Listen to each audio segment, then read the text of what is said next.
Welcome through the Hardaway, aka the three-man Jalen Weave, aka the best big three since LeBron, D Wade, and Bosh, live on YouTube on a Monday evening in the middle of the NBA playoffs. We got two games going on right now. One a little bit later on, Lakers and Nuggets. But if you're here with us right now, put the games on mute, put us on your main TV, listen to us while you're watching the game, man.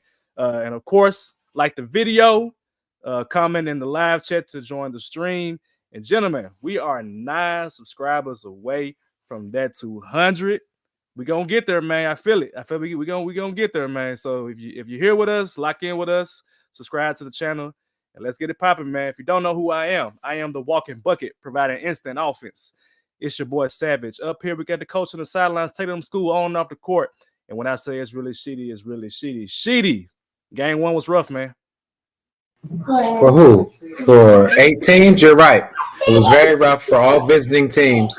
And the Miami Heat looked, let me say this. I know we'll get into it. Good first quarter, Miami Heat. And I'll leave it at that. Thank you, Jimmy. Look, the Miami Heat, they done for the year. They're like, you know what? I ain't doing with Boston. We finna just pack it up. Jimmy, sit your ass down somewhere till next year. We'll be back. We'll be back in 24-25. Yes. We also got your favorite DJ's favorite DJ, the sample man himself, Mr. Ted Shakir. 2. What the hell you told Chris Brown, bro? Because Chris Brown, oh my God. Hey man, we here, bro. We here in that age. What's going on, y'all? First off, happy Earth Day. Shout out to the Earth. Thank you, Earth, for all that you do. But yeah, shout out to Chris Brown. Quavo apparently just dropped like an hour ago, but apparently he talk about that. But yeah, shout out to Chris Brown. I don't know. It's gonna be hard for Quavo to come back from. Yeah, folks forget, man. Chris Brown is a rapper originally. He just happens to sing and dance and hoop and play football and all this other random stuff that he's blessed with. This man is talented. It's one of the reasons why he's one of my goats, but he won't be one of everybody else's goats, amongst other things. Mm-hmm. It's because his ability to indulge in rap and everything else. Chris Brown is a coach, man. Stop playing with him. Gifted. Man is gifted, man. All right, I'm gonna do my my NBA trivia first. Since I normally don't have trivia that often. So let me indulge just a little bit in some trivia. Should be easy, but I thought this was an interesting topic. I got it from somebody on Instagram. They did a baseball version of this, so I'm gonna ask the basketball version of this. Can you guys name the top 10 players active in the NBA right now that have the highest Hall of Fame probability? I love this question. LeBron is sure. number 1. Kevin Durant. Kevin Durant's number 2. Steph Chris Curry. Paul. Steph Curry's number 4. You said who, Sheedy? Chris Paul. Chris Paul's number 3. Okay. Anthony Davis. Anthony Davis is number 7. Y'all on fire. Giannis. Giannis is number 9. Joker. Gotta be on. Joker's number 10. And so we're missing 3 of them. Yeah, 1, 2, 3. Yep. Kawhi. Nope. You don't know this? Okay. Kawhi is 13, but he's on up there, but not top 10. Yeah. Embiid is. No, he looking down. Yeah. Yeah, he looking down. Yeah. Oh wow. Okay. So 3 players above them. Luka. Nope. Yeah. Luka. Oh shit. Tatum. Think other players. Think all players in the NBA. Jason Tatum. Yeah, Nope. Tatum. Nope. Think older players. Older players. True. Think about Hall of Fame probability. Accolades. This is a good one, man. This is a good one. Booker's not on there, is it? Nope. Okay, so older players, older. Rudy Gobert. I'm gonna go to the team, so I'm not going Rudy's to the players. somewhere. I just got to look at the team. I'll look down and see where they at, but they're not top 10 though. I might need a. I went. Nah. Ain't KD. That's all I can say. James Harden. James Harden's number 5. Russell Westbrook. Westbrook is 6. You missing one more. That KD. Klay Thompson or Draymond? Nope. No. He said, nah. One more. Not Kyrie, is it? Nope. You know they're gonna hate on Kyrie when that time comes. Kyrie is. I saw him somewhere. Where is he? He's number 12 actually, so he's right side top 10. That's right. Okay. I give him that. Not Dunny, is it? Not Spidey, is it?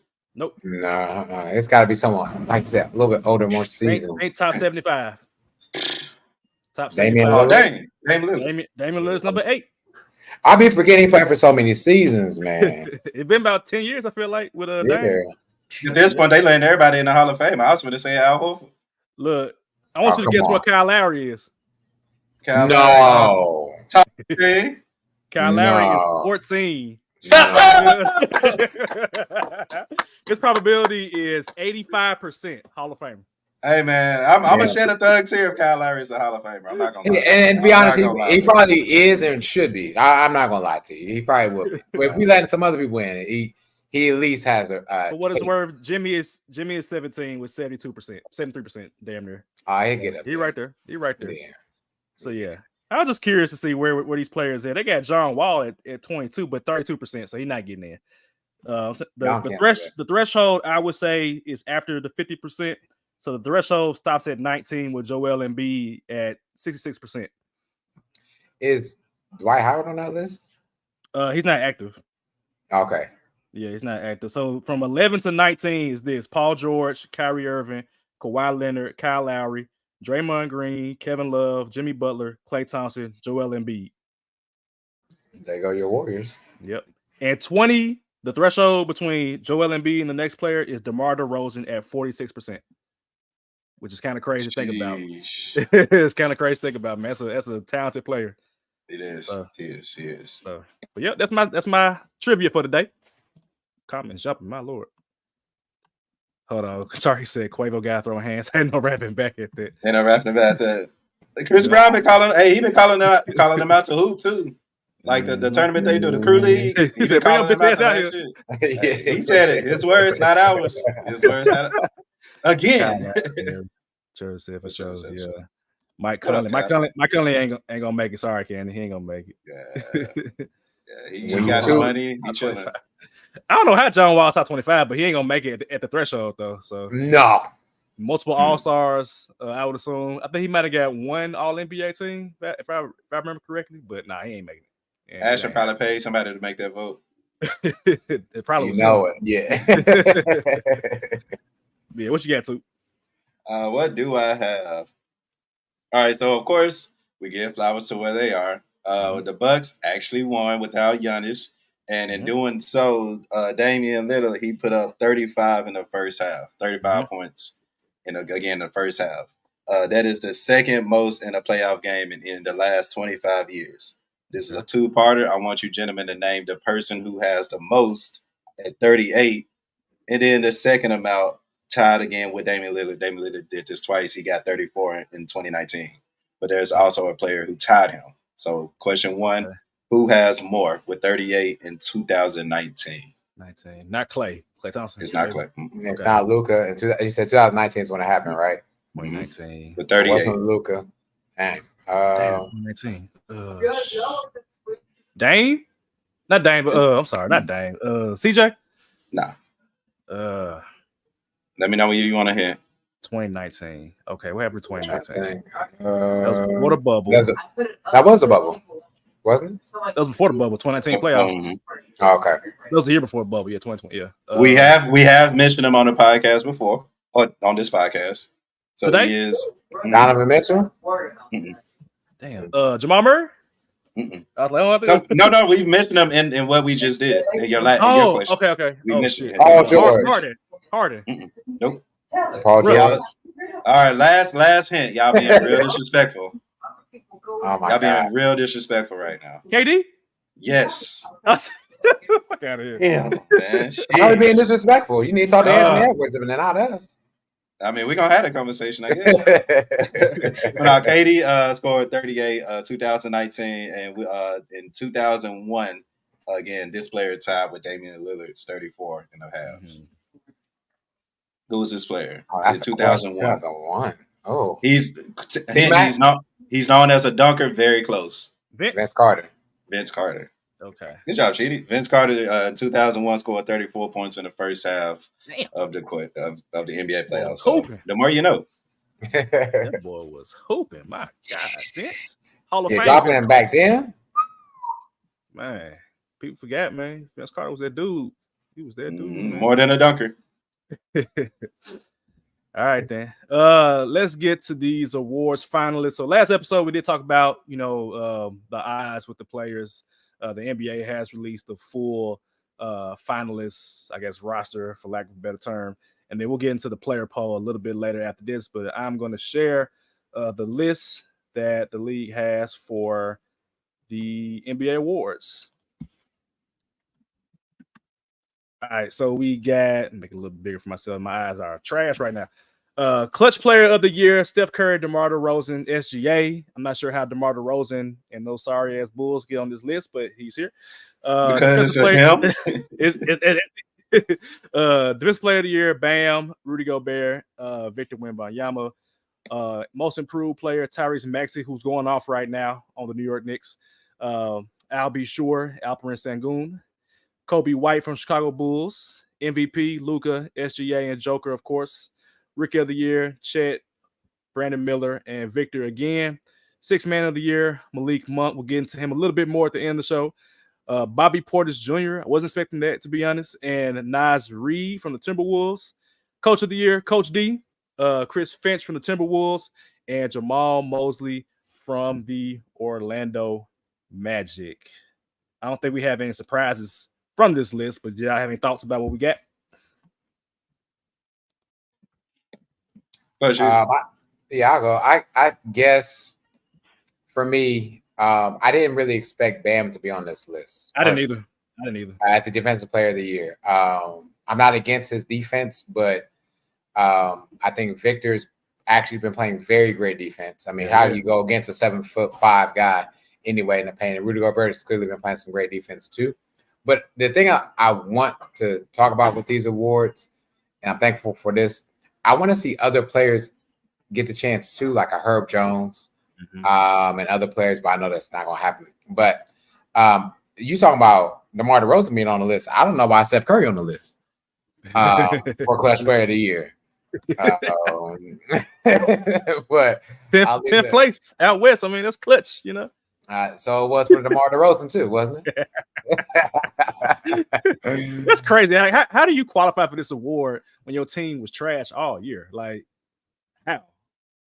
I feel like it's SGA's award to lose at this point. I mean, you can last night, the day before, when they played the Pelicans, going ham in the fourth quarter, crunch time. Like, that's literally SGA.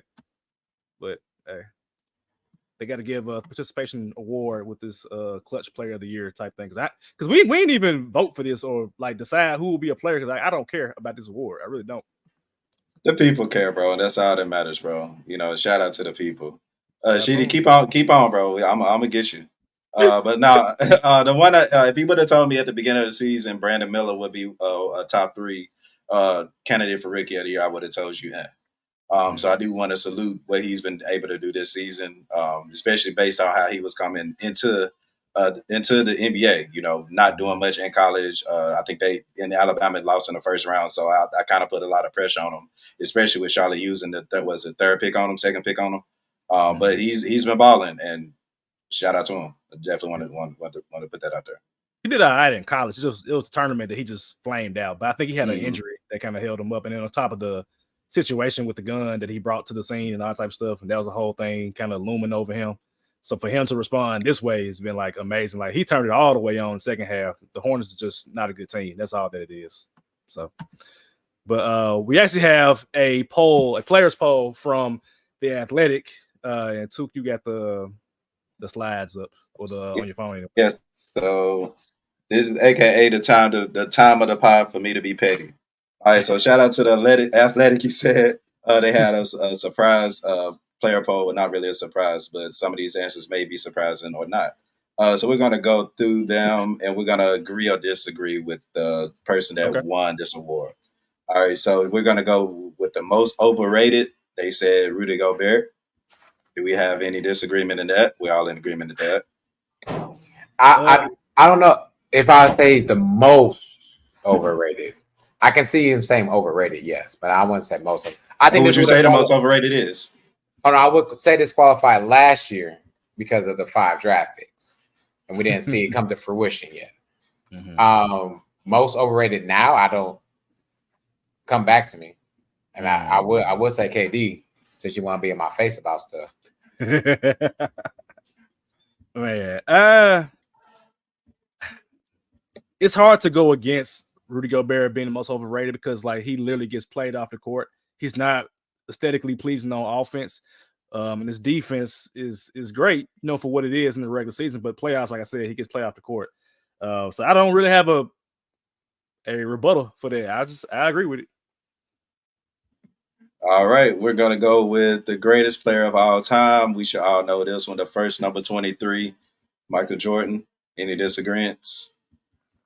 Nah, no disagreeing. But I think you can have a conversation about LeBron. I think that's fair in terms of like this generation, like knowing what they see in LeBron and LeBron's longevity. It's a discussion, but it's Jordan. That's how I feel. But it's Jordan. Exactly. That's all. And that's how we end the conversation. Yeah. True. Yeah. But it's Jordan. LeBron did that, but it's Jordan. Right. He wears 23 because of Jordan, right? Like 23 wasn't a popular number. So exactly. Come on, man. All right, so we're gonna go with the best defender, Wemby, Victor Wembanyama. Best defender in the NBA as a rookie already. See, there we go again. Like I think there are other players qualified too. I want to know because we were talking about this before the show started, like the percentiles and everything like that. I'm not too far against Victor, but also it's like, well, if he's the best defender in the league, then why they only win like 22 games? But I don't know. I mean, that's a talent thing too, though. I mean, this kind of like, come on now. That's the Spurs don't have the talent. You can still be as great as you are and still like the talent around you. I mean, look at me in this podcast. I mean, so. Oh wow! Yeah, when I sting, it's gonna hurt. When I sting, it's gonna man. His mic will be muted. So. Sharky has a comment about the LeBron comment sheet. I'm gonna let you go with it. I mean, I agree with what they're saying. I still believe Marco was based upon what he's done on the court and off the court. Specifically on the court, I can see MJ. But I please go read the article, by the way, ladies and gentlemen. I hope Hey, Toot, I got the numbers. I did my hack to find the numbers. Okay. So they have best defender Victor Wembanyama at 15%. Next up is Drew Holiday, that's who I was going to say. Yeah. Is Drew Holiday. Yeah. I'm like, Drew Holiday 1 through 5, man. Like literally 1 through 5. I seen him do it. But Victor was amazing year one on defense. Like I think he's DPOY, even though his team is not good. But like you can look at Victor and be like, yeah, like you can't deny that. You can't deny 7'4" blocking everything. And literally he slide his feet too out there. He can get there and slide his feet. But Drew Holiday was who I had in mind as my number 2. After that, I got Lou Dort and then Herb Jones and then Jalen McDaniels from the Timberwolves. Okay, that ain't bad. Shout out to Wemby, man. We'll see what that D-Port reward too. That's gonna be interesting. I got a feeling they probably give Rookie of the Year to Chet and just to make up, give D-Port to Wemby. Who knows, man? Y'all know how slick the NBA could be. Yeah. Speaking of slick players, most underrated. We got Lou Dort, I believe, and that's Jalen Williams. Jalen Williams and Derek White. Yep. Most underrated. I like that. I hate when they gonna just pick one though, but yeah, I would have went with Derek White. I would have went with Jalen Williams because he's that's exactly true. That's exactly who they need on the. I see why they tried it. Okay, I see why they tried it. Yeah, and I can see cases for both, but I would definitely go Williams. Yeah, because without Williams, they're not the number 1 seed. And they've got on the list, and I'll go back and read the other ones as well too. After Derek White and Jalen Williams, I'll read top 5. They got Drew Holiday, and then SGA, and then De'Aaron Fox. I don't think De'Aaron Fox is underrated. I think he's just exactly how he is. I think he's rated. SGA, I kind of agree with it. Like he is underrated. Like, I mean, he played amazing in game 1. He just came down to the stretch and just went ham. So I'm cool with that. And Drew Holiday, we all know that he's underrated. We know that. Of course. Going back to overrated, Jordan Poole's number 2. Jordan Poole, Trae Young, Dylan Brooks, James Harden. Why is Dylan Brooks on there? He don't even do that. I don't know. I personally, what came to mind to me or for me was Brad Beal. Like I was like, yeah, Brad Beal's overrated. They got him at number 6. And then Brad Beal, I was like, okay, I can see that. What else? Brad Beal, I hope you're listening. I hope he is too, because man, didn't play well yesterday. Didn't play well yesterday. That's all I can say. Golly, I can't even say that. Let me see. I couldn't find the GOAT one, but you can go to the next one. I'll see if I can find it. Hey, go to the one with the least fight, because I want to make sure that's who I think it is. That's James Johnson. They don't have the names, so it is James Johnson. James Johnson, crazy ass. Yeah, if y'all knew this picture, right? Let me see. Nah, bro. That's him. Nah. That's James Johnson. Nope. So who would least who would you least like to fight James Johnson? The top three, in my opinion, the top three is like solid. Because like it's James Johnson, who has like a black belt, a white belt, a green belt, all that type of stuff. Number 2 is Steven Adams, who that's a big ass. You gonna break your bones and drag you out. That's a big ass dude, man. That's a big ass Kiwi. Hell no. Isaiah Stewart from the Pistons. Yeah. I mean, he won all the smoke. Yeah. Mm-hmm. Then they got Joel Embiid at number 4. I'm like, I don't recall him fighting. No. And then they got Draymond at 5. Nah, Draymond need to be way higher than 5, especially over Joel. Right. Agreed. All right, what's next? Agree. All right, let's see. Coach you most like to play for or want to play for? Sheedy, you should obviously know this one. Spo. Coach Spo. I agree with that 100%. Any disagreements, gentlemen? Because I ain't going to San Antonio. That's why too. Okay, here's the least one. I need I'm trying to find the one where it said coach where you want to most play for. Dang, it's like a lot more than what they had on the graphic. I got the least one, but I don't see the one with the the least one. Tips. We can go with the least one. Would y'all want? Y'all agree with that? Ooh, man, Tibbs is tough, man. Yeah, it's like you want to play for them, right? You do and you don't, right? Because Tibbs is the one that you don't want to play for, right? Mm-hmm. Right. They don't. They say they probably don't want to play with him because of how many minutes he plays people. I guess I would assume, but I mean, if you want to get your stats up, you get your stats, man. Like, makes sense to me to play the 40 minutes. Ask Josh Hart. Let me ask y'all two gentlemen then. Let me ask y'all. You get a chance to play for Tibbs, or you get a chance to play with Glenn Rivers? That's number 2 on there. So which one? You got to pick. Who would you rather be your coach? Can you pick first, and then we can decide? You know what's crazy? Tibbs, you know damn well they going Glenn. You know what's crazy too is that Tibbs came up under Doc. That's what's crazy. I would not play for Doc Rivers because I probably would punch him back. So I roll with Tibbs. I play with Tibbs, man.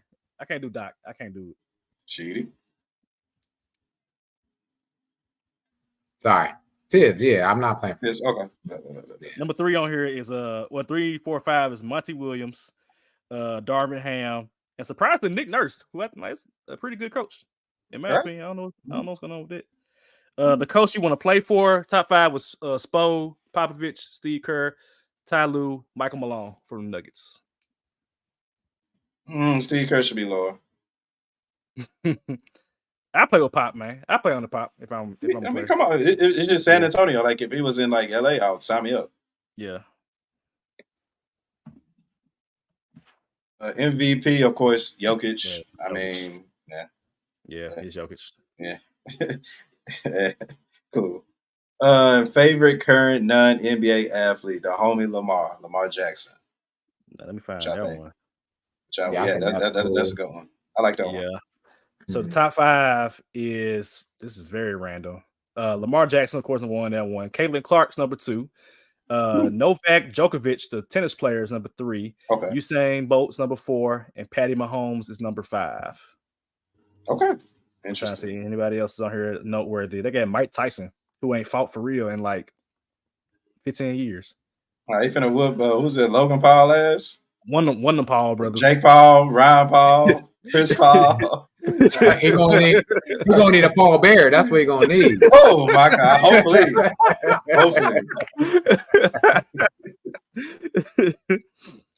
Paul Bear. Oh my goodness!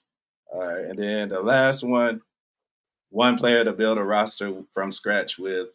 They pick Wemby again, which I get it. He's the youngest. He's the most potential, but I'm still going Jokic. Like, come on, man. He's the best in the game right now. Oh, yeah, I think a lot of people are picking that off of, to your point, potential. This is only year one, like Savage mentioned earlier, of what he's done so far. And to see what he's done in one season, pretty scary, honestly. Even though it didn't translate to win all the way. But I'm okay with whatever the answer will be.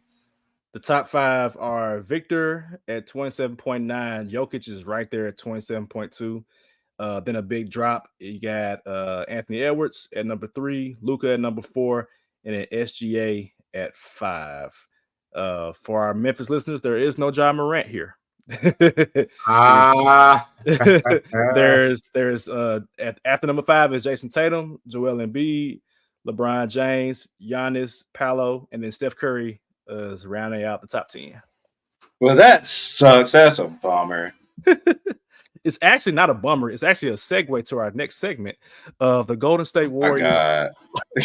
Golden State Warriors off-season outlook.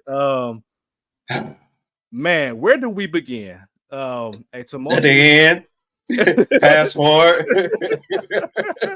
Tumultuous season for the Golden State Warriors. Steph Curry played great. Nobody else did. And that's the way things roll in San Francisco, California. The Warriors have a situation on their hands with Klay Thompson, who is a core member of their big three.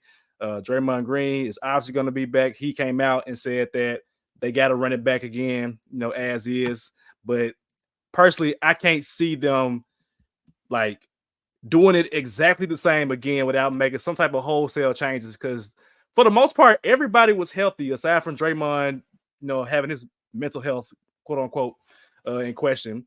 But he did come back in enough time, in my opinion, I think in all of our opinion, to at least try to make an impact, and they really didn't. They had to fight with the Houston Rockets at the end of the season to get that 10th spot, and then they got up out of there by the Sacramento Kings, who are, in my opinion, not a great team. So with that being said, my question to you, gentlemen, starting with Took, will the Golden State Warriors win another ring with Wardell, Stephen Curry on their roster? Yes, absolutely yes.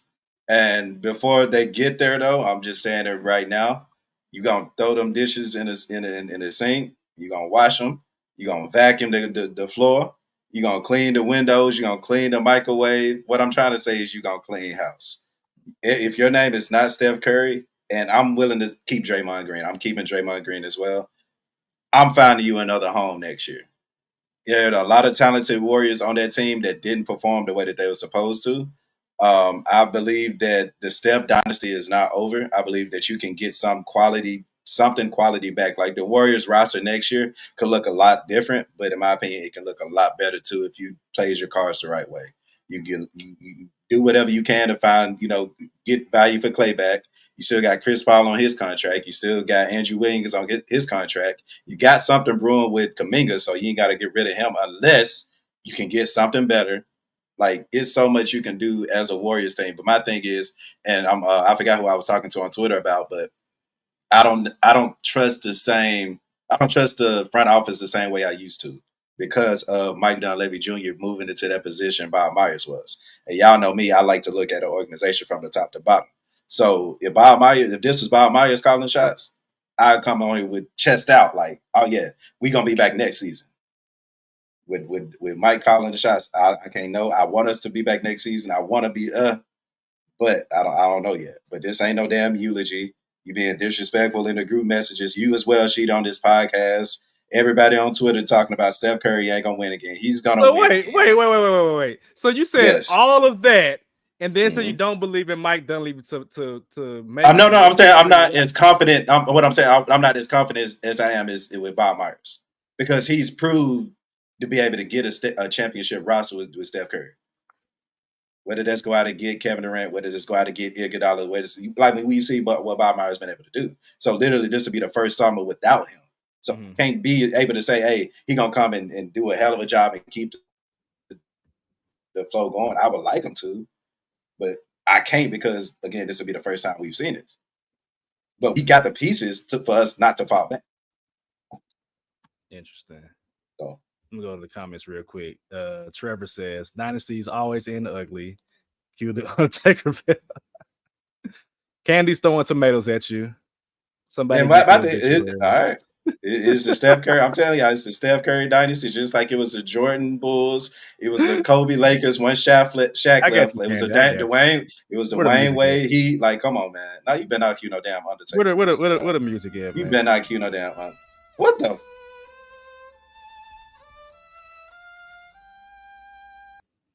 Cool.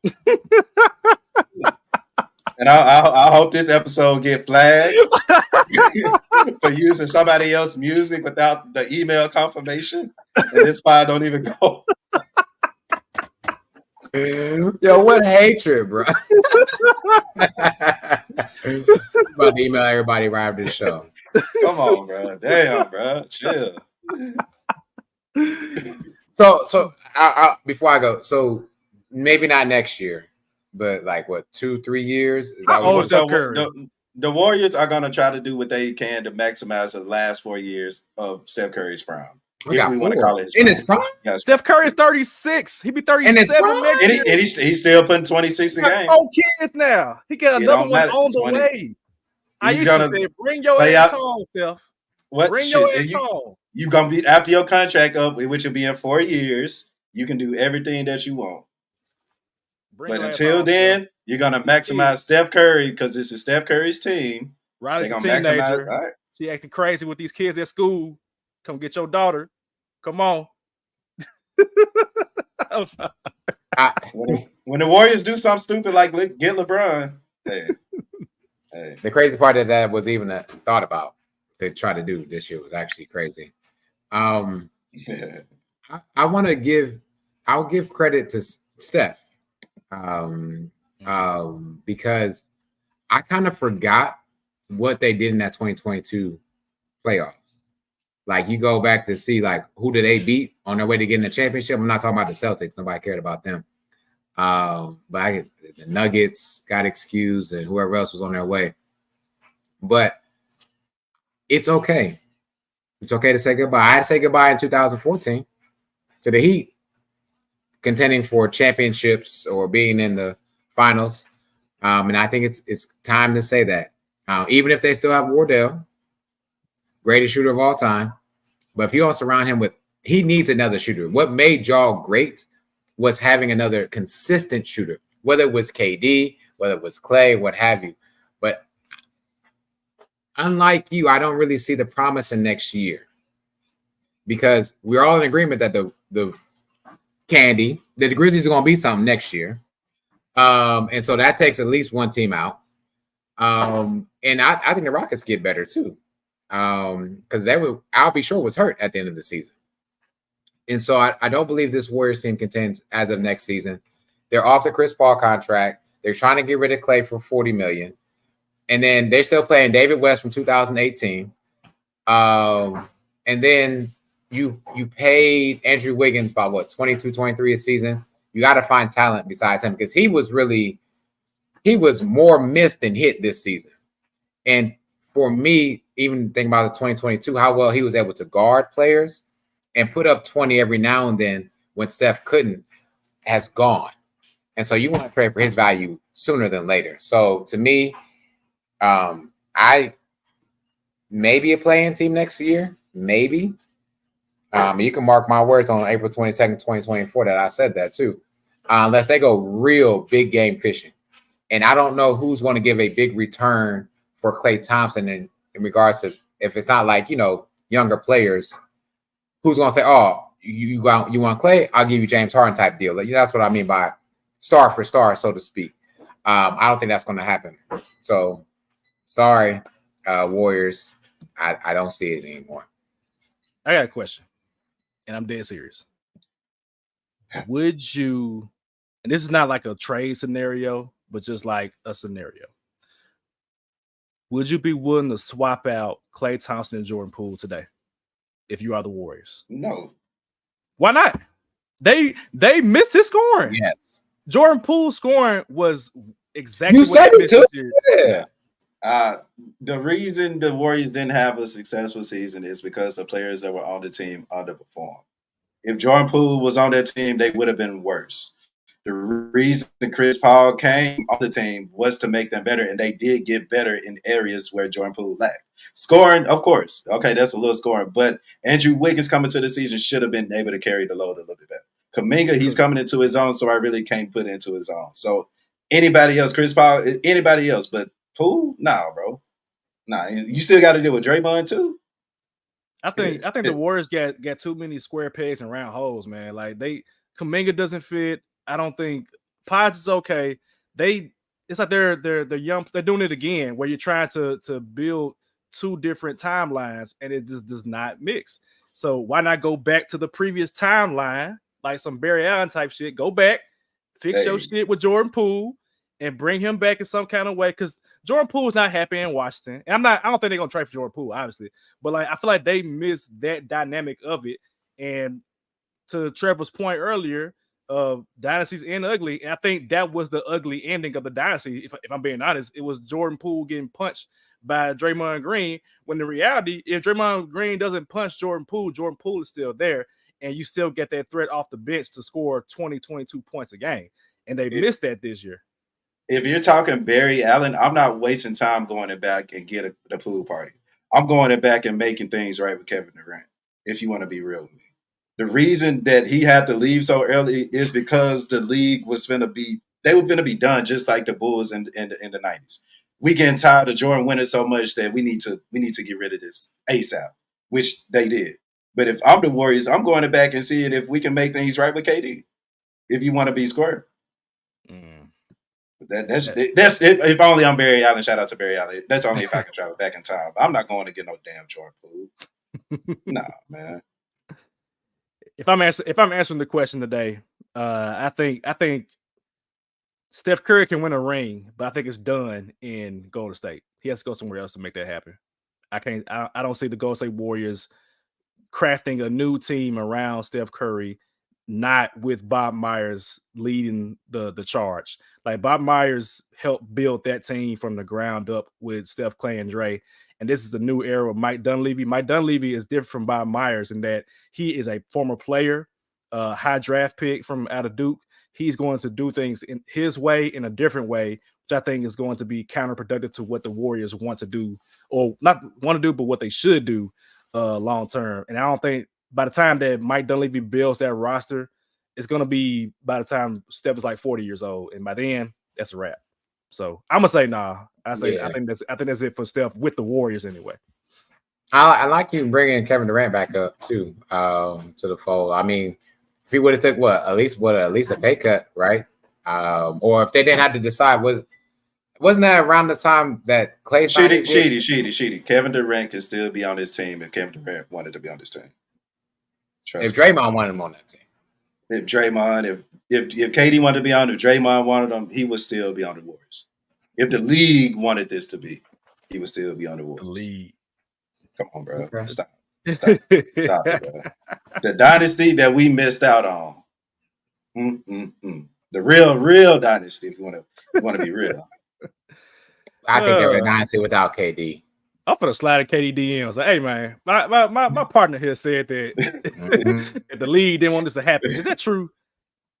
I mean, at the same time, he out here with me, so I ain't complaining. Touche. What? Touche. Shut up, Sheedy. It's coming up. It's coming up now, actually. Yeah. First round updates. God damn. So I'm gonna run through the games real quick that have happened. Starting from Saturday, and I'll get into a little bit what's happening today because right now the Cavs are on the Magic's ass right now. That game probably pretty much over. And the Sixers are up on the Knicks right now, 4 points, and they played well the other day. You know, Embiid injury notwithstanding, he did come back. I haven't looked at the stats yet today, but I'll get there when I get there. So right now, the Cavs are probably going to be up 2-0 by the end of this recording against the Magic. My quick thoughts is that the Magic don't have a big man that can hang with the big men that Cleveland had. I think Took mentioned that last episode. And we're seeing it to fruition. They're starting Paolo and Isaac at the big man spots. Paolo is a 4/3. He's down a 5. I'm not sure why they're doing that, but that's what they're doing. Spider Mitchell is unguardable. I mean, I nodded at it last week, and I thought that they'll put Isaac on him, and nothing is being resolved right now with Spider Mitchell. Right now, let me look at his stats right now. He had 16 when I last looked. Now he got 19. So the second half is underway. But thoughts on Cavs Magic? Y'all still cool with y'all picks? Or yeah, unfortunately, the information has definitely changed. Yeah. I can't remember. Someone played for the Magic, played like 33 minutes last game 1, and then scored a single point. Let me look real quick. And thank you. Oh, Gary Harris, trash. Yes. Too old, man. Why was he playing he started that long, not giving you anything? Yeah. And even though it's a low scoring game, but not giving you anything, put in Fultz, put in Anthony, put in Wendell Carter, match up the size, whatever. Yeah. But you cannot continue, and I don't know how much time he's played today, but you can't continue with that and expect to win these games against this same team. It's not. He played better. He played better today. He got 11 points, 3 threes, but they down by 20 points. So it's like, how much did they help? And then they lost Jalen Suggs to I think it was non-contact injury. He got carried off the court. So they really in trouble with the guard position. And this used to be a team with a whole bunch of guards. Right. Irony. I'm confident in my pick, bro. Go Cavs. Get them at 5, probably. Look, damn near right now, like, cause I like with me. If I watch the game, I'm like, that's that. Yeah, I can see it now. But yeah, I'm kind of disappointed in the Magic, but they're a young team. They'll be back next year, or they might come back. Who knows? The second game was Suns and Timberwolves. My point of view is this: the Timberwolves they came in hot. Anthony Edwards is amazing. We all know that on this podcast. I think this is just one of those games where it's like the Suns got whooped. It is what it is. Go on the game too. Just get you one home game. Get you one of these games on the road. Go back to Phoenix. Rock and roll. Go ahead, Phoenix. What you got to say? We knew, like, I literally made money on betting on Ant-Man coming out swinging. You know what I'm saying? Let him have game 1. You got it, young buck. You got it. Mm-hmm. All right, let me go and put on my crown, in which, Kevin Durant is about to go ahead and do. Devin Booker didn't have the best of the games. Normally Bill actually have good games against the Timberwolves this season, so I'm expecting him to do a little better. But me too. I mean, we'll see, man. Just game 2, man. Game 2 tomorrow. I can't wait. Yeah, I can't wait. Yeah, I'm still staying with the pick. I would still believe the Timberwolves will win this series, and I'm also seeing the Timberwolves lose a series. Mm-hmm. So it's kind of like I'm up in the. For the person that's listening, I hope they ain't driving and ain't swerve listening to what the hell you just said, because that was crazy. That was crazy. I've seen them win and lose. So I want this for Anthony Edwards. Mm-hmm. If nothing else, I want it for Anthony Edwards. I want it for Naz Reid. Carlton Towns had a decent game too. I just want to know how will the Suns respond? Yep. That's really my real question. And Frank Vogel, you're a championship coach, so how does he respond? Mm-hmm. And yeah, like Book and Bill, like both like had off games, man. I'm like, I can't see that happening back-to-back games, especially after what we saw from Booker last year when it was just him and KD, against like the Nuggets. So I expect them to come back, at least play better. It might not win, but play better in game 2. The third game was Sixers and Knicks. Knicks, of course, won that game. Joel Embiid did have an injury scare. And I still think that he's a ticking time bomb at this point, man. Like, it's going to happen at some point where he's going to have an injury. They up right now by 4 points. We don't know the result of the game by the time this podcast ends, but right now Embiid got 16 points, 10 rebounds. So he's appears to be playing well. I haven't watched the game since we got on the podcast, but he appears to be playing well. Maxey going crazy, got 20 points right now. When I watched game 1, I felt like the Sixers could win this series as long as Embiid plays most of the time. The Knicks are not the same team that I saw during the regular season. So I think they are actually in trouble at this point. Pull a sheet and say, I'm gonna stick with my pick, but I'm expecting the Knicks to lose. Now, if you think I went and did look up the numbers. Like all season, I don't think Jalen Brunson has scored 30 points on the Sixers. That was pretty alarming once I found that out after I made my pick. But I think still, if you look at how hobbled Joel is, and he's still doing what he's doing, it's going to only get more physical, especially once they get in Madison Square Garden. So I'm going to still roll my Knicks pick. Yeah, I'm going to still roll with the Knicks too, whether I'm driving or not. But I also want to say Nick Nurse stole from Eric Spoelstra. I don't know if y'all was parts of the game with that zone. I was like, that's real familiar to how you almost just lost. So I ain't mad at it. Yep. But I still got the 76ers don't. First of all, Joel shouldn't be playing, but that's neither here nor there. But I still got the Knicks winning the series nonetheless. I'm pretty sure at this point it's Joel who's saying he wants to play because there's like the way that his knee be moving when he fell. I'm like, that ain't stable. That is not stable. But I respect it, man. You go out on your shield, man. So you can't do nothing but respect it as a hooper. As I said, they missing Juju. I don't even think it's that, man. I think they just getting worked. This is not a good matchup for them right now. Juju is crazy. Yeah, I ain't calling that man Juju. Yeah, you just did. I'm just quoting what Acid said. I ain't calling that man Juju. Oh, okay. All right. The next game was Lakers and Nuggets, and honestly, CD, like when I watch the Nuggets, I'm watching exactly what I think the Miami Heat try to do is kind of be in cruise control. Until all right, we'll turn it on now. We'll beat their ass now. Like the Nuggets turned into a machine in the second half, bro. And like what's crazy is like AD had like what 30 and 10, something like that, and it still don't matter. It still don't matter, man. Joker killing KCP for some reason take it personal every time he plays the Lakers. Like it might be a sweep. it might be a damn sweep, man. It might be a sweep. That's y'all team though. That's y'all team though. I ain't tripping. Jokic. Well, you know that now too, since you was talking trash about him last year. You know. Hey man, I knew about Jokic before y'all did. But chill.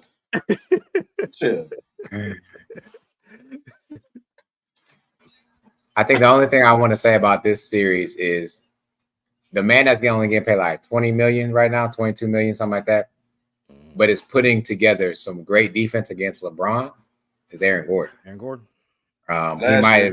He might have been the kryptonite for LeBron. LeBron's not going to be able to go to the hoop and be as physical because Aaron Gordon is matching that physicality. Yep, same size. Maybe not exact speed, but it's not like Aaron Gordon is slow. He's right there with him. So I love the matchup. I had the Nuggets winning the series regardless, though, but Aaron Gordon is really showing out. There was a tweet. Somebody said Aaron Gordon is like the LeBron James of Tobias Harris's. It was something crazy like that. Nah, that's disrespectful. Nah.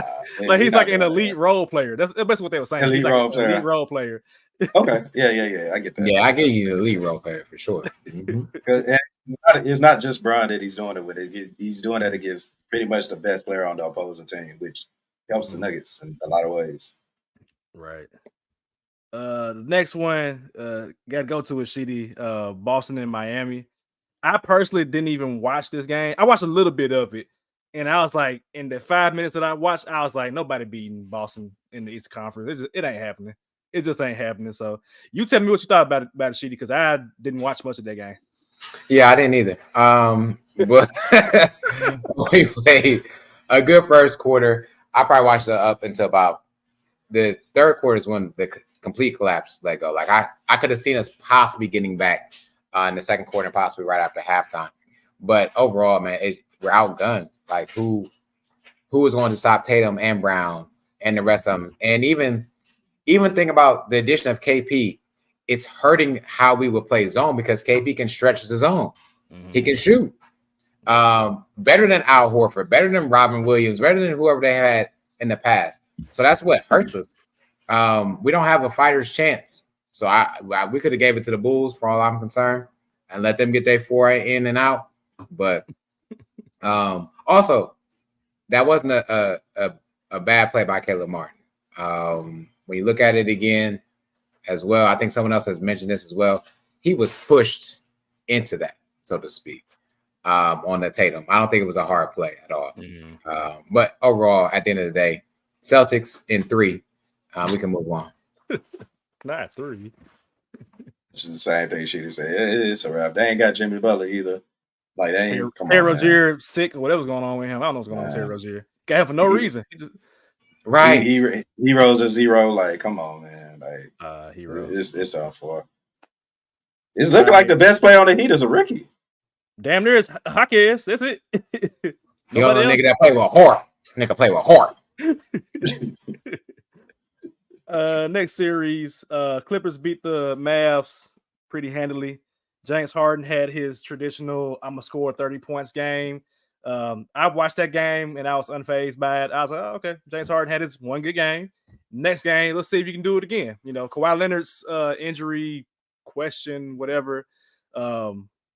He might come back and throw out the flow of James Harden and Paul George and everybody else. But to me, that series, I don't care about it until game 3 or when it goes to Dallas. Like, the Clippers should win these first 2 games. They should win. I was expecting James Harden to do this, but they should win that game. I disagree with that. Really? I disagree. I think you said that they should win. If you can't win against the Clippers without Kawhi, who's probably their best, if not better, not best defender, how you gonna beat him when he get there? You know what I'm saying? Like, you should have won game 1. That's the one that, like you said, James Harden have a good game, but you got to counter out there with Luka. Like, who's really playing defense out there? You get Kawhi back on Luka or whoever, it makes that much harder for the Mavericks. So you got to win without Kawhi. I think for me, like, when Kawhi comes back, that changes the offense a little bit more. And so will they score at the same rate once Kawhi has the ball in his hands compared to like James Harden? I think that's where I'm coming from with it being a different game, I would say. True, but on the flip side, will Luka be able to do the same thing? I don't know. Luka set people up. I think he set people up. And I kind of compare it to like last year when Embiid was out that game. It was a game 1 and game 2, and Harden scored like 40. So it's like, so like that one is like, okay, James Harden, he can be Houston James Harden in this moment, but will he be the same when you have that added addition to the thing? But also, I would point out that, I agree, Kawhi, when he's locking you up is different. It's different, so I respect that. Yeah, and to that point, I kind of seen this as what the 76ers did against the Celtics last season, right? Because best player was out, Joel Embiid, right? Kawhi's out. Game really rested on James Harden, but it really should have been on Paul George. But then, nonetheless, James Harden was the one on the other day. Now, I will say this. There won't be too many more times that the Mavericks only score 8 points in a quarter. Yes, that's wild. That won't happen. They had no scoring for anybody else. It was like, bro, come on, somebody else, do something. Tim Hardaway, what we doing? And then, and the other part I'll say about this too is the Mavericks role players are not used to being in a playoff scenario. Gafford, Washington, and they're like, and Gafford, I think even admit, like, I'm just running up and down the court. Like, I'm not really seeing this as an actual game that I need to win. He's just up there getting cardio in. Whereas Luka and Kyrie both putting up 30, I think, each, somewhere like that. And the rest of the team after that, 2 players put up 30 each, and the other part of the team, the other 13 players put up 30 points combined. That won't happen again. Great. Next series, Bucks and Pacers. I think we're all just waiting on Doc Rivers to have his moment. That's all I can say. I'm not surprised by what happened. Halliburton's not played well in a very long time this season. Dame showed up, 35 points. I think he had 35 points. First half. And they were one to get back in Indiana for the longest. So I'm not surprised by that one. I'm not surprised. Y'all still got the Bucks winning? Yeah.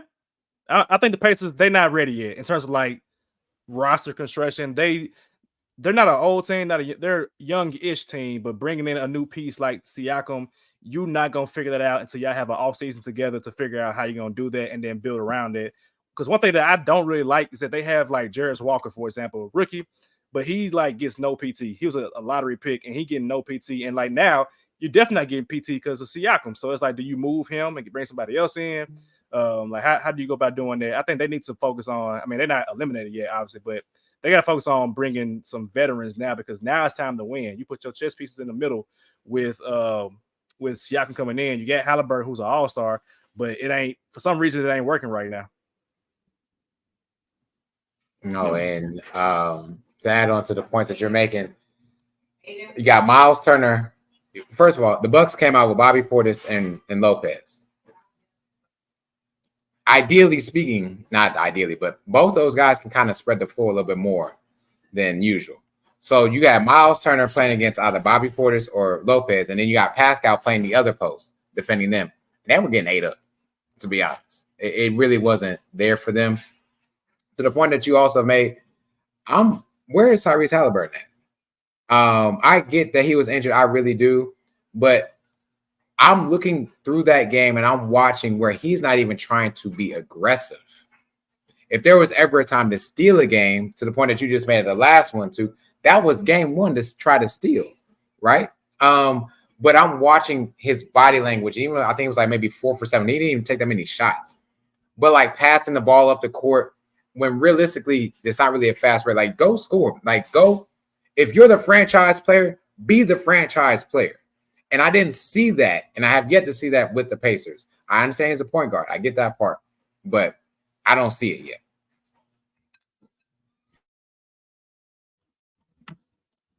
Joel Embiid is slipping down the floor right now, apparently, according to Candy. Physicality from the Knicks, bro. Like, come on, man. He got his hands on his knees. All right, last series is Oklahoma City and the Pelicans. My immediate response is, boy, they are lucky Zion Williamson ain't playing, because whatever was going on with the Thunder last night is so two things. One, I think if Zion plays, they probably win. Brandon Ingram is a non-factor, ladies and gentlemen, and I think he's still recovering from whatever injury he had. CJ played well, Herb Jones played well. And it was like a low scoring, like 90s basketball sort of game. But the flip side of that is that this is why you have SGA. SGA is your scorer. He's your down the stretch, give him the ball, get the hell out the way. There was a stretch or a sequence where I think SGA scored a bucket, and then they got back on defense, and then Chet like snatched the ball, blocked the shot from the guy. And I'm like, that's exactly what you need from your primetime players. You got your best player on offense, one of your best players on defense making plays in a playoff game, and you're a young team at that. They could have lost that game easily, but the most important thing is that they won that game. I've seen series where, like the Grizzlies, for example, I forgot what Jenkins' first game one record is, but it ain't good. He's lost several game ones, and for the Thunder to win game one, regardless of how they play, is crucial, because you got a 1 in the win column. It's not a 0-1 with the 1 being in the loss column. So I was impressed by it, but they better figure that shit out in case Zion happens to come back for like game 3 or game 4, is what I would say. Dude. I almost want to say I don't think that they will win this. I don't think they have a better chance without Zion. The reason why I say that is the defense that they put on SGA, like the length of Herb Jones and others. It will kind of, you will miss out some from Zion, but to your point too, like Brandon Ingram is a no-show. Maybe he needs to lose again to be another win, I guess. But like, this is the season. After this season, you really got to decide: is it BI or is it Zion? And you got to trade. And I know they put in too much money for Zion, so they're gonna have to keep Zion and give it to Brandon Ingram. But at the end of the day, this team is really good defensively, and I think that is not talked about enough. And if OKC wants to continue winning, like you said, it doesn't matter if you win by a point or 100 points. Chet Holmgren's going to keep showing up on the defensive end too, and be a force for them. Made a big shot too, big 3-point shot, top of the key. Yeah, definitely. But Sheeta, everything you just said about Ingram and picking between Ingram and Zion, definitely. I think they're making the decision for us, to be honest with you. Like even in the play-in game when Brandon Ingram didn't play at all in the fourth quarter, I'm just sitting at home like, yo, am I really watching? Like I'm on Twitter looking like, yo, did he get hurt?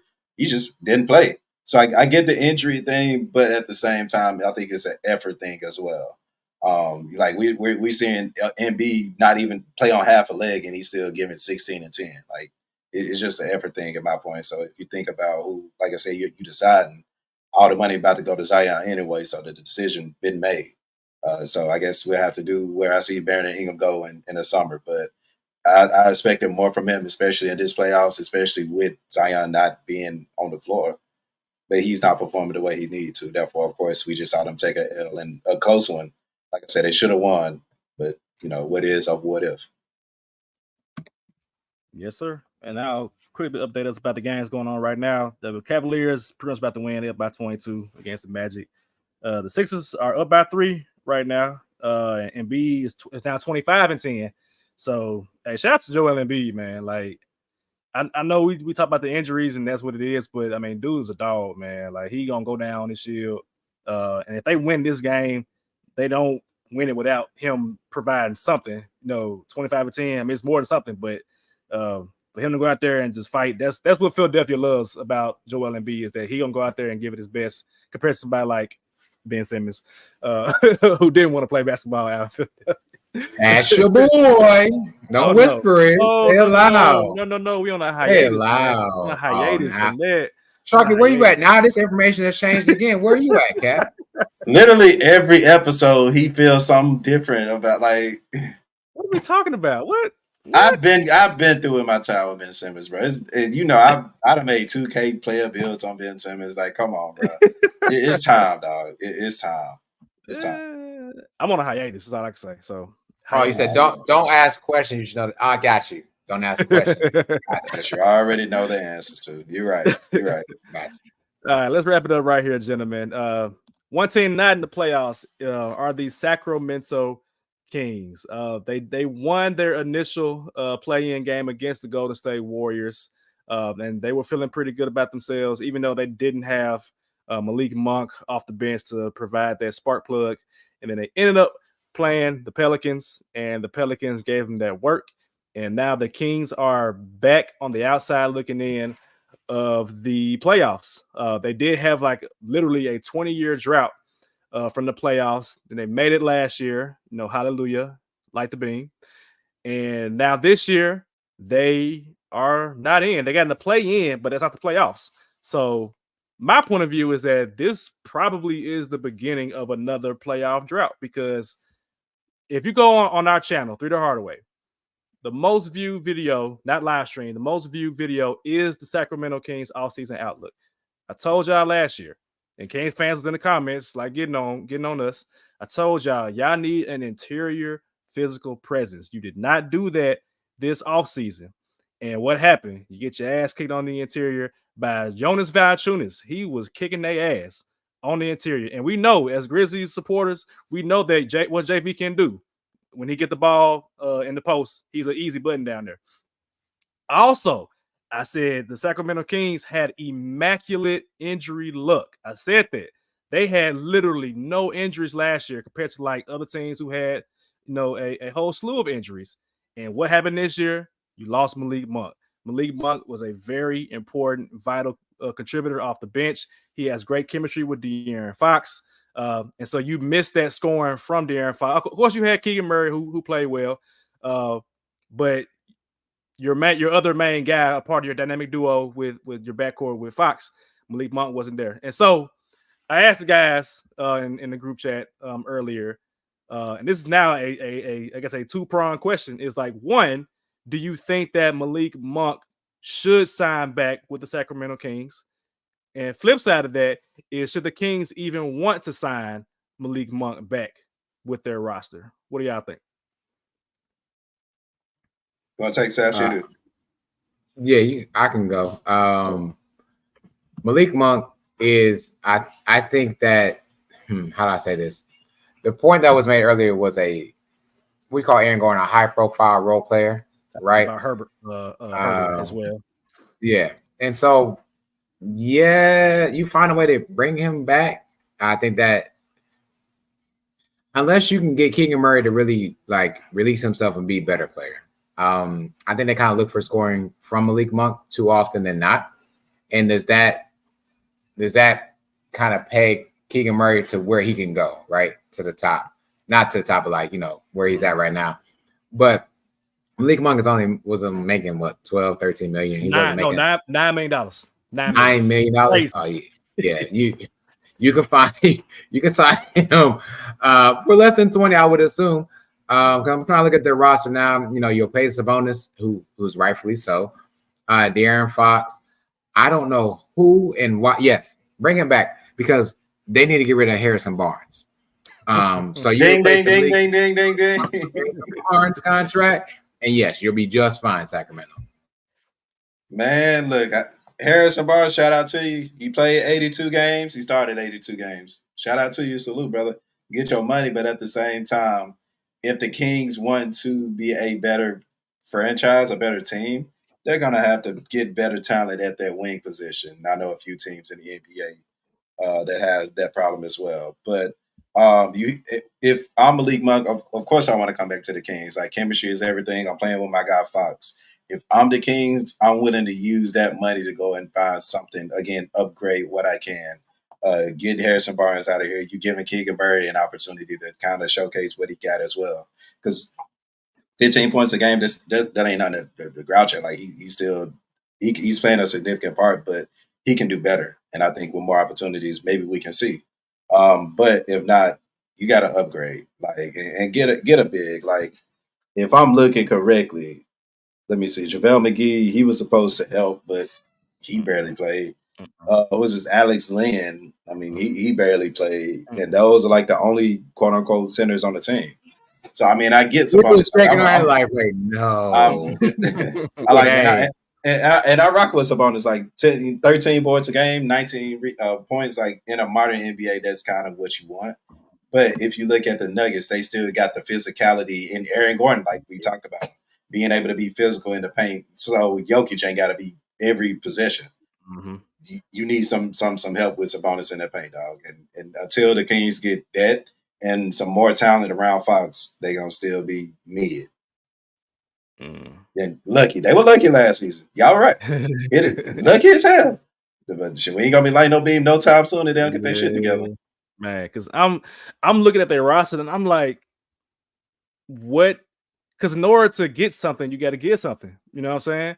There are no free agents that's like great, for them to just to go out and sign as far as like a big man. Because, like, I mean, Andre Drummond, nah. And so I'm wondering, like, do you try to like get like a better draft pick or something, like to go get like Klingon or Sar to kind of fortify your roster if you don't want to go like the older route and like spend money? You could just give up like draft capital, maybe, or maybe give a player to move up in the draft. I'm not really sure because I'm like, you got Fox, you might have Monk, you got Herder coming back from injury, you got Keegan Murray, you got Sabonis, but it's like in order to get something, you got to give something. So I'm like, do you come up off Sabonis? Is Sabonis somebody you want to build long term with? Like, we've seen him. I was just about to. It's crazy you asked that, Savage, because I was about to bring a allude kind of to that because Sabonis is 27, Fox is 26. How much longer do we give them to be able to say, "All right, we gonna make it over the next time"? Like, yeah, I'm with that. But how much? Like, to that, and I asked y'all, like, how much longer do you expect, or do you get? Will we give the Kings to maximize between Sabonis and Fox? The question would be for me, like, do I think they can? I don't think they can. Personally, I don't, because I like Sabonis is an amazing player. Like, I'm not disrespecting Sabonis at all, but like, do I see him make a difference? Kind of like a like Joker, because that's his style, like rebounds, assists, post buckets, yes. But like, is he like Joker? Obviously, he's not. And then just for a comparison's sake, right? You can look at Houston and look at Sengun, who is like a younger version of Sabonis. Right now, Sengun it's no pause. It's cute because he's young. Oh, he's a young player. He's getting rebounds, getting assists. Winning kind of comes secondary to his development. Sabonis is in his prime right now, and you gotta look at as Kings. You gotta say, can we win within the next 4 to 5 years with Sabonis, with Fox, with this roster as currently constructed? And I mean, of course, I'll be a fool to say trade an all-star, all NBA caliber player, like. But at the same time, if you're the Kings, do you waste your time? Do you waste your money, knowing that these other teams are getting better than us? And we've seen the Sabonis, as an example, be physically imposed upon by Valanciunas this year, Draymond last year. So I'm like, do I want to do that again next year? And next year, it might not be Sabonis or Draymond. It might be Jaren Jackson Jr. It might be Alperen Sengun. It might be Chet Holmgren. You know what I'm saying? So it's like, do I want to do that again for a third year in a row if I'm the Kings? Me personally, I don't want to do that.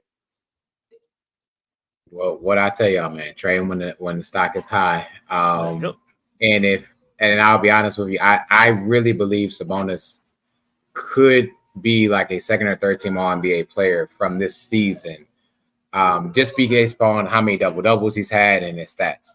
And so you can get a lot out of him. I wouldn't get rid of Fox. I will keep some. If I'm going to keep one or the other, I will keep him over Sabonis.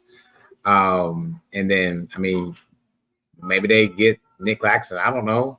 You know what I mean? Someone I don't really know the market per se, but also to the point that was just made, those bigs that we just talked about, how much force time did they see? Right? Yeah. All together. And so what is the offense that Mike Brown wants to run, or defense that he wants to scheme his team around and build around that? But I think you keep Fox, yes. But this is now the chance to get rid of Sabonis now or by the trade deadline in February. Because after that, I think his stock will go down, because if they make the playoffs, let's say, for instance, they make the playoffs. I'm just throwing it out here. If they make the playoffs and he gets outworked again, then again, his value goes down again, because at the end of the day, I'm getting players to make sure we make a championship run. If you're getting played off the court, what's the point? And I think that's a bonus. Like, again, he's for Kings fans that come in this video. He's a great player. He's an amazing player, but it's all about the fit and can they win with this? Like, if you he just got signed recently, so his contract is in. It sets in now. So this year next year he makes $39 million, and then 42, 45, 48. That's not terrible in this CBA. It's not terrible. He has value. Somebody's gonna want Domantas Sabonis. Like, absolutely, somebody gonna want that. With what they have on their roster, that might be ready made for him to thrive in, because he's probably better suited as a 4 than playing like the 5. You know what I'm saying? You need a big man with him, which is why I'm like, instead of doing that, maybe you go, depending on how the ping pong balls fall, you might go get you a Donovan Clingan if you can. You might go get a Alexander Czar or something like that, to see if you can get that and put that young player with Sabonis's more expensive contract. Of course, that depends on how the ping pong balls fall, though. That's the only thing with them. So the Kings, my point of view, it's gonna be rough. It's gonna be rough next year, man. Unless they have Monk come back along with Herter and sustain their health. But again, immaculate health is not a common thing in the NBA. So I can't expect it to happen again next year. I don't know why, but I just feel like the Kings gonna draft a guard wherever they be. That would be, oh my god! I just get that feeling, like, because they at the end of the day, like, they drafted Haliburton for a reason too. Mm-hmm. So it's something there where the smoke is a little fire. It ain't gonna be too much, but it's just that feeling I got. Like, granted, I want them to get Zach Edey or like solidify the middle, because that might be interesting. But like, I just got a feeling they're gonna get a guard. I would love to come back to the video and be wrong, but I just got that feeling. Let me see if they even got a draft pick after the Raptors situation, because that was so complicated. I was like, what? Okay, they got right now. They got the 13th pick, quote unquote. I mean, you mentioned Zach Edey. I'm like, shit. Was Zach Edey work? Honestly, a big man, a huge big man that you can pay for 10 minutes, 15 minutes a night. Man, I'm thinking about that shit. and on top of this, we talked about this team already, and I keep throwing this guy out there, man. But can someone please go get my man from marketing? And Sabonis, you can go to Utah and do what you do. They trade for him. Yeah, it's a white man for a white man. They good. White man can't jump, whatever they want to say. And then maybe get a Zach Edey, right, from the draft, or trade up for that potential player. But, Laurie from marketing, he can play a lot of different positions and still score at a good clip for you. And his contract is, you talked about it on the last podcast, is very, very friendly. And Sabonis can go to Utah and collect all the money he wants to. What's funny too is I'm looking at a mock draft right now, and the mock draft got them taking a guard, literally a point guard, shooting guard. If they draft a guard, well, you know. Then for real, Malik Monk ain't coming back. There's no reason for Malik. Yeah, I'm like that's. So if you Malik Monk, where do you go? If you go somewhere, what's a good fit for Malik Monk? Somebody that need a scoring punch. Let me see. If I'm Malik Monk, I'm going. I need money.